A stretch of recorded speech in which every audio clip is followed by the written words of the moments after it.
Ситуация с сахаром в республике стабилизировалась. Идет снижение потребительского спроса.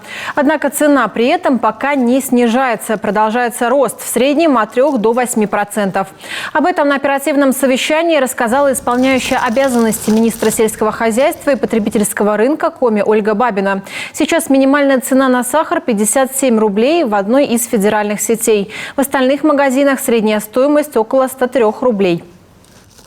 Повышенный спрос у нас до сих пор сохраняется на гречу, муку, соль, масло растительное, туалетную бумагу и средства гигиены низкой ценовой сегментной категории. Пополняются запасы адекватно, то есть такого, чтобы пустые полки были, этого нет.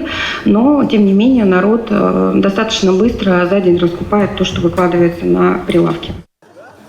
За неделю в городах и районах Коми проведено 7 ярмарок. В Сыктывкаре, в Уктыле, Ухте, Карткиросе, Сыктывдине и Сысольском районе. Заявки всех наших товаропроизводителей, как отмечает Ольга Бабина, удовлетворяются в полном объеме. Кроме того, муниципалитеты начинают привлекать на свою территорию товаропроизводителей и из соседних регионов. Минсельхоз не препятствует и считает, что чем больше ассортимент представлен на ярмарках, тем лучше.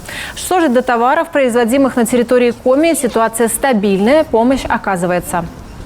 На сегодня до наших товаропроизводителей доведено 314 миллионов текущей поддержки. Значит, с 11 числа у нас начинается перечисление по несвязанке, то есть поддержка погектарная поддержка на несвязанку. Это возмещение затрат на обработку земель. Заявилось у нас 36 получателей. Общая сумма составляет около 14 миллионов. Еще порядка 20 миллионов будет разыграно чуть позже. Со стороны Минсельхоза в ФАС было подано уже 21 обращение по поводу роста цен.